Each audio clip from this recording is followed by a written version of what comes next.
भगत तेरा पड़ा समस्या में, तू सुन विनती अर्जेंट मेरी।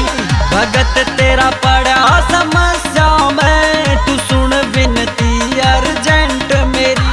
20 ना 30 50 भोले है भक्ति 100% मेरी। 20 ना 30 50 बाबा है भक्ति 100% मेरी।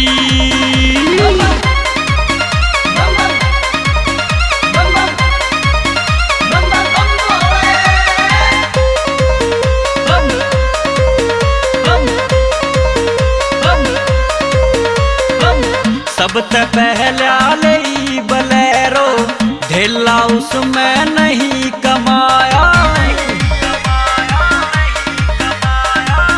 एक मैडम के चक्रा में भोले लोन तक भी मन कराया। बैंक आया ने घर आके काढ़ ली बाबा पेंट मेरी। 20 ना 30 50 भोले है भक्ति 100% मेरी।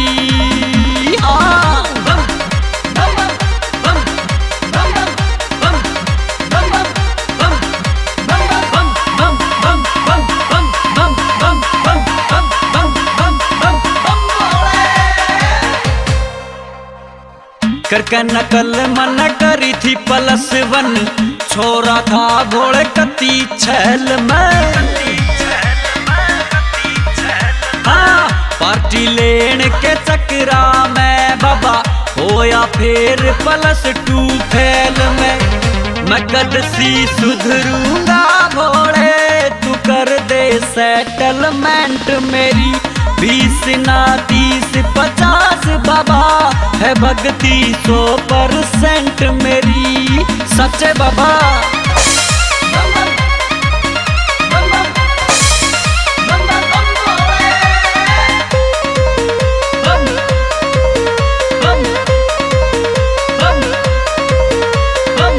चोगर देने खा के धक्के जाके चोबारे में सो गया।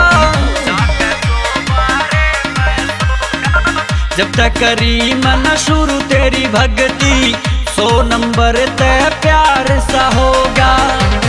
एंडी दहियाली जयवर माँ करे सेवा परमानेंट तेरी। 20 ना 30 50 बाबा है भक्ति 100%